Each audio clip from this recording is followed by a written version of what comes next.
Bon, je sais que vous avez manqué. Bonjour à tous et bienvenue sur le channel. Je sais que cette vidéo, c'est pas grave, hein, mais elle ne sera pas vue par énormément de personnes. Donc, je sais qu'on est entre nous et je peux faire l'introduction. Vous savez aussi que les 10 premières secondes... Je change la lumière de mon background pour que je vous parle. Hop là. Les 10 premières secondes d'une vidéo, c'est les 10 premières secondes, savoir si les gens vont accrocher ou pas. Et quand je fais mon introduction, souvent ça fait peur aux gens. Donc ils restent moins souvent. Donc des fois, en plus des fois, j'y pense pas parce que je suis pendant le tournage d'un vlog, mais bon. Voilà, tu sais, ça fait peur. Il y a des gens qui ne sont pas prêts, il y en a qui sont pas prêts. Bon, aujourd'hui on se retrouve pour le Palette Express numéro 68, je sais pas. Et j'ai retrouvé cette palette. Les mauves de Juvia's Place qui ressemblent à ceci. Et il n'y a pas de paillettes à l'intérieur. Donc on va essayer ça. J'ai aussi trouvé un vieux pigment de Sugar Pill qui s'appelle Weekender, qui est comme ceci. Ça pourrait fitter avec. Et on va commencer tout de suite en appliquant le Paint Pot de MAC. J'annonce aussi en ce lundi, parce que quand je vous filme ça, que je n'ai toujours pas nettoyé mes pinceaux parce que j'en ai encore. J'attends toujours le dernier moment. C'est comme ça. Si j'étais smart, je les laverais toutes les semaines, mais bah, je suis smart, mais je suis fainéante aussi. Donc voilà. Donc je vais commencer avec un pinceau comme ceci et je vais prendre l'espèce de le plus pétant ici et je vais mettre ici. Ça fait longtemps que je n'ai pas fait ce petit truc. Aussi, j'ai regardé la dernière vidéo Get Ready With Me qu'on a fait la dernière fois et me suis rendu compte que je crois que c'est mon primer qui blanchit mon teint. Parce que j'ai regardé pendant que j'appliquais mon primer que ça laissait un espèce de filtre blanc sur ma peau. Et je me demande si c'est pas ça qui fait que tout est trop pâle et blanchâtre. Donc aujourd'hui, j'ai essayé de me maquiller sans primer sous mon fond de teint. Juste pour être sûr. Quelqu'un m'a demandé à quoi ça sert la base pour les yeux. Alors, c'est pour unifier la paupière pour moi. Et aussi pour que le fard à paupières en dessous tienne un peu plus longtemps. C'est bien sûr facultatif. Si vos paupières n'ont pas besoin de base, vous n'êtes pas obligé d'en mettre. Il y a des choses comme ça, on se sent obligé de mettre, mais il faut connaître nos besoins. Hein. Si vous avez les paupières sèches et unifiées, déjà, vous n'avez pas besoin de base. Ok, donc je vais commencer comme ça. Je vais prendre un pinceau pour estamper et je vais prendre cette couleur-là. C'est ma couleur 32 chambre. On a regardé hier la docu-série sur Arnold Schwarzenegger sur Netflix. La docu-série s'appelle Arnold. Je vous la recommande grandement. J'ai adoré. Personnellement, Arnold Schwarzenegger fait partie d'un des mythes, un des personnages marquants de ma culture cinématographique, entre guillemets. En fait, il y a des acteurs, il y a des périodes comme ça qui te font penser genre à un morceau de ta vie, tu sais, du temps où moi, quand j'étais plus jeune, le rêve américain, ça existait encore, tu vois, tout ce que tu voyais à la télé, c'était ce que tu voulais vivre en fait. Et que ce soit genre dans les années 80, genre Deux flics à Miami, ou tous les films qui se passaient aux États-Unis, genre Los Angeles, New York et Miami, c'était genre les périodes qui donnaient envie de découvrir les États-Unis. Et j'ai grandi avec ça et une fascination pour les États-Unis quand j'étais plus jeune. Et Schwarzenegger fait partie de cette période de ma vie. Et du coup, le documentaire, c'était sur toutes les... C'est fait en 3 épisodes de à peu près 1 heure. On l'a tout regardé d'un coup. En 3 parties, genre 1 sur sa vie d'athlète, 2 sur sa vie d'acteur et 3 sur sa vie de politicien. Commenté par lui. C'est génial, j'ai adoré. Je vous recommande grandement. J'aime bien sa vision de la vie. J'aime bien comment il a été motivé à son jeune âge. Il est autrichien, il est pas né aux États-Unis. Comment il a été motivé et comment il était focusé sur un objectif particulier dès son plus jeune âge. J'adore la détermination pour ça. Je me suis retrouvée pas mal dans sa manière de travailler, de focuser sur un truc et de se jeter dans le boulot et tout. J'ai vraiment... Alors j'ai pas autant de détermination, mais je veux dire, je suis très admirative et je vous recommande. C'est fantastique. Fantastique reportage. Je vais prendre cette couleur là qui est encore un mat et je vais refaire mon crease. De toute façon vous savez que j'aime bien les histoires de, entre guillemets, les success stories, les biographies et tout ça, donc et tout n'a pas été facile, hein. Et c'est cool, j'ai vraiment bien aimé ça. Il y a plein de choses que je ne savais pas sa vie. La partie athlète, je n'étais vraiment pas au courant. Et la partie politique, j'étais au courant de juste la moitié des trucs qu'il a fait, de ce qu'on entendait aux nouvelles. Mais il y a longtemps que j'ai arrêté de regarder les nouvelles. Donc. Mais oui, c'était super bien. Je vous recommande. On a aussi regardé, on a bingé un reportage sur The Duggar Family sur Prime.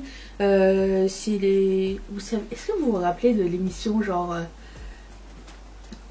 19 enfants et and counting, 19 kids and counting, genre sur une famille qui avait plein d'enfants. C'était une télé-réalité et en fait c'est sur cette famille là qui font partie d'une institution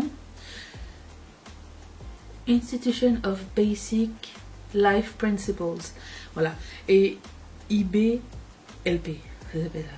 Et en fait c'est une espèce de secte en fait, dans laquelle les gens évoluaient, où ils ont grandi, où ils avaient de l'influence, et c'est une secte dans laquelle les femmes n'ont pas de pouvoir du tout, à part procréer, sans limite, et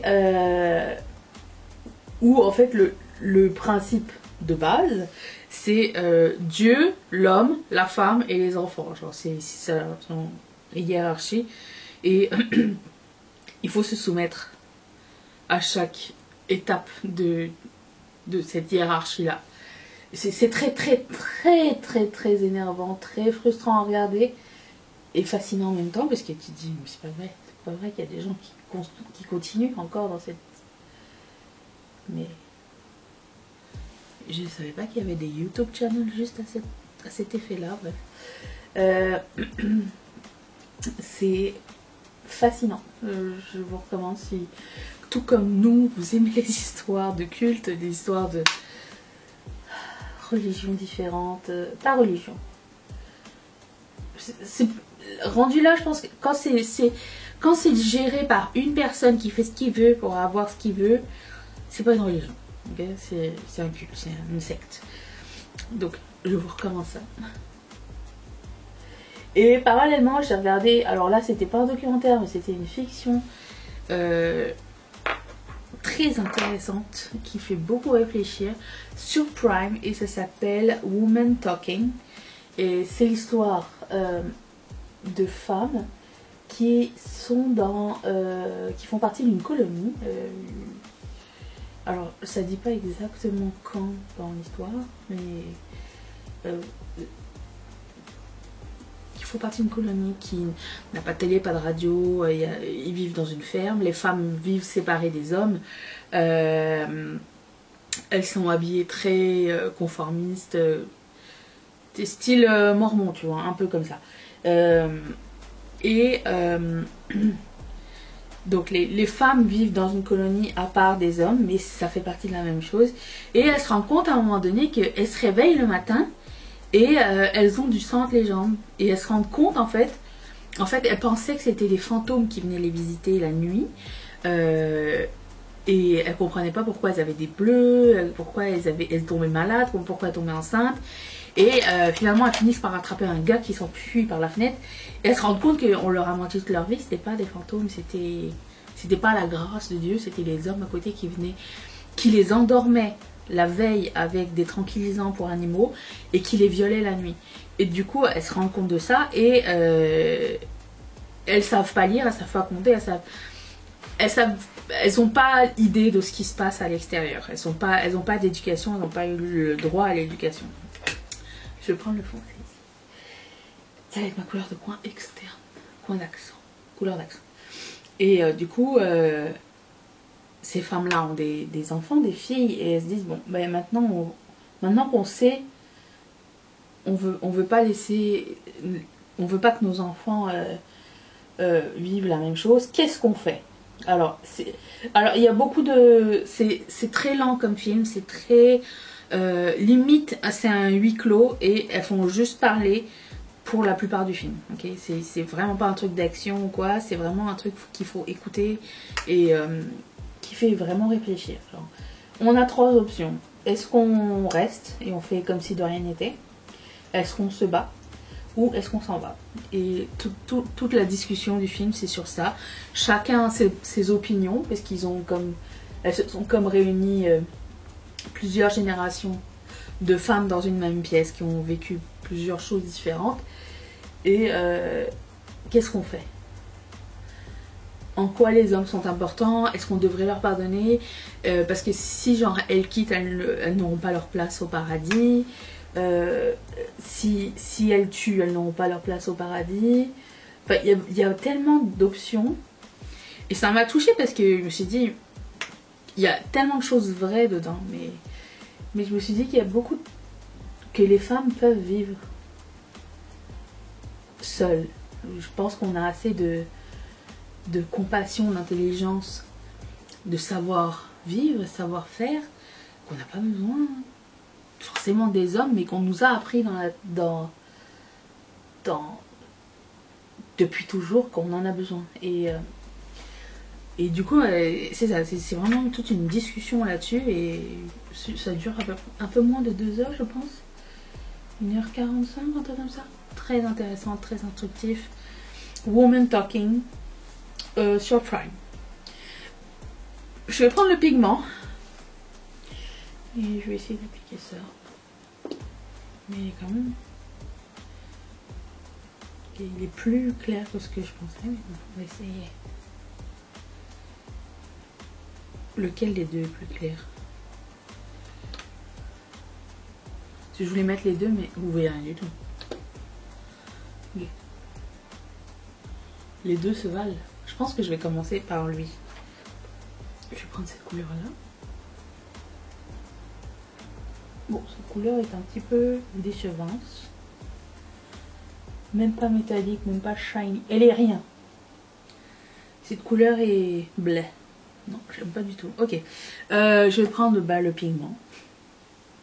Avec le même pinceau parce que ça va rien changer du tout. Je vais pchiter un petit coup de sol.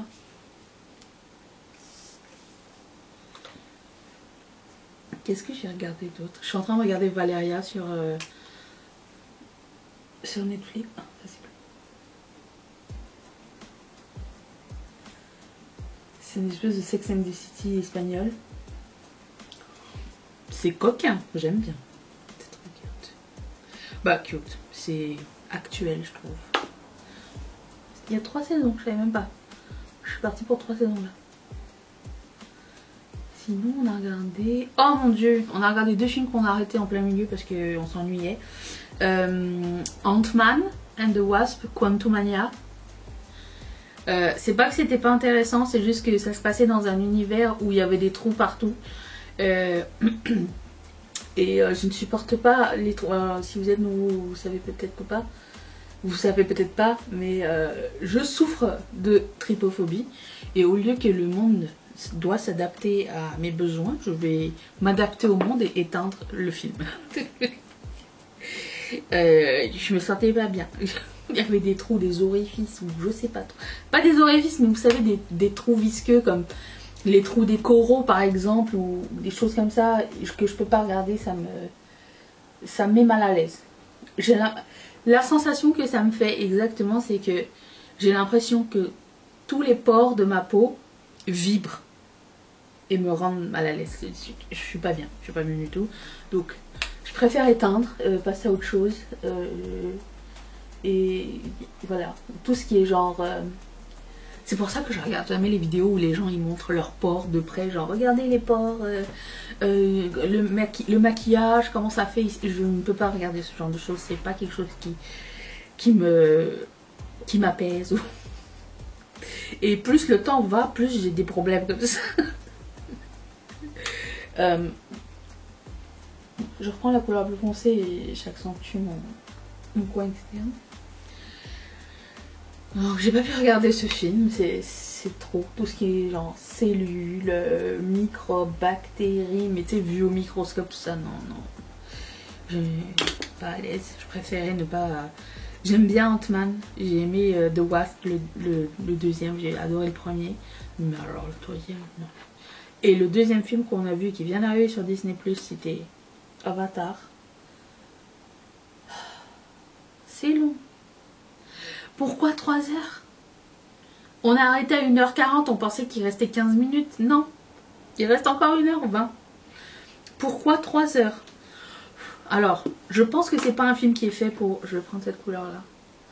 Je pense que c'est pas un film qui est fait pour regarder à la maison parce que mon niveau d'attention de 3 heures, il faut vraiment que le film soit extraordinaire. Ou même le truc sur Schwarzenegger, il durait 3 heures, mais en 3 épisodes. Et je me suis pas ennuyée du tout. Genre, on s'est tellement pas rendu compte qu'on avait passé 3 heures assis quand on s'est levé, c'était... On avait mal aux jambes. Mais Avatar, j'arrêtais pas de gigoter. J'en pouvais plus. C'était... On avance ou... Alors, j'ai aimé qu'il y ait un nouvel aspect, genre où, avec les gens, le peuple de la mer, un nouveau peuple et tout. Ça, je trouvais ça très cool parce que c'était... visuellement très joli, très attrayant, différent. On reste pas sur la même famille et sur les mêmes histoires. Ça c'est cool. Mais 3 heures, c'est trop long. Ça aurait pu être 1h40, ça aurait pu être 2 heures maximum. Mais 3 heures. Alors c'est fait pour quand tu vas au cinéma, que tu as payé pour 2 personnes. Combien ça coûte maintenant le cinéma? Je pense que c'était... Alors je sais pas où est-ce que vous habitez, mais nous, notre billet de cinéma, c'est dans les 20 $ par personne. Si tu manges là-bas, tu t'en sors pas pour moins de 50 balles quand tu vas au cinéma. Si tu vois le parking ou quoi, c'est vraiment cher d'aller au cinéma. D'autant plus que maintenant tout arrive sur les trucs de streaming. Ben, et que tu es à la maison, t'as pas besoin de... Bref. J'adorais aller au cinéma à une époque, mais là maintenant... Je veux dire, il y a très peu d'exclusivité au cinéma. C'est ça que je veux dire. Magnifique cette couleur. Et donc quand tu y vas et que tu vas payer ton billet pour et que tu restes dans une salle et que tu es concentré et que tu regardes le truc, oui je peux comprendre que c'est une affaire d'expérience et tout. Comme Avatar 1, je l'ai vu je pense 2 ou 3 fois au cinéma en 3D parce que c'était magnifique. À l'époque ce genre de choses n'existait pas tellement, blablabla. Mais aujourd'hui non, je pense pas que ce soit un film pour la maison. Enfin, personnellement j'ai pas du tout apprécié, on a arrêté à 1h40. Le lendemain on s'est dit est-ce qu'on continue? Je fais comme bien franchement, ça va pas me manquer de pas savoir c'est quoi la fin, tu vois. Donc voilà ce qu'il en est de ces films nouveaux là. Et du coup j'ai commencé un film sur le créateur des Hot Cheetos. Je continue ça aujourd'hui. Je vais continuer mon temps, ma batterie est en train de mourir. Attention! J'ai pas mis de primer et je trouve que c'est beaucoup plus harmonieux mon visage. Vous me direz ce que vous en pensez par rapport au make-up avant-hier, celui de dimanche, j'ai l'impression que le teint est plus beau. Et j'ai rien changé, la routine est toujours la même, le bronzer c'est toujours ça et ça. Je trouvais qu'il avait l'air plus patchy avec, je sais pas si c'était en caméra ou en vrai par contre, mais je sais pas, j'avais l'impression que c'était plus pâle. Et je me regarde en viewfinder juste pour voir la différence. Le blush c'est celui de ELF, tout le reste c'est la même chose. J'aimerais bien savoir ce que vous en pensez. Voilà, vous me direz. J'ai mis du mascara et sur mes lèvres j'ai mis le combo de l'année là, celui que j'ai mis dans mon project pan de l'année. Donc on a mis le crayon qui s'appelle 951. Regardez comme il est devenu tout petit. Le rouge à lèvres qui s'appelle Quick, il n'existe plus les trois, mais et le gloss qui s'appelle Champagne Mamie. Voilà, c'était le trio, quand je sais pas quoi mettre, c'est ce que j'ai mis. Qui me parle? Au fait, vous vous rappelez, j'avais reçu ma palette Gloss Gods pétée là. Ben, ils viennent enfin de m'en envoyer une autre. Ça a pris du temps, mais ça arrive, donc c'est correct. Voilà, j'espère que ce make-up vous a plu. C'était tout. Est-ce que la palette est transcendante? Non, mais elle est bien. En fait, attendez, je la sors de la boîte. J'aime bien la Color Story. Je trouve qu'elle est bien exécutée, sauf cette couleur là, qui est vraiment très décevante. Celle-ci est magnifique, c'est ce que j'ai mis. J'ai rien mis d'autre en coin interne, mais je trouve qu'elle est bien foutue en termes de genre, si vous voulez travailler ces teintes là, c'est facile à faire. Il y a plusieurs looks à faire sauf ça. Donc vous le savez, quand il s'agit de mini palettes, s'il y a un truc qui va pas, pour moi c'est pas, je garderai pas. Et le pigment de Sugar Pill ne se voit pas énormément non plus. Donc voilà, c'est ça. Je vous retrouve donc, je sais pas si j'ai assez de trucs pour vous retrouver plus tard cette journée, je pense pas. Mais ce soir je sors et du coup j'aurai assez de choses pour vous montrer demain. Donc je pense que ça va être assez long de toute façon. Je vous remercie d'avoir passé ce moment avec moi, je vous fais d'énormes bisous.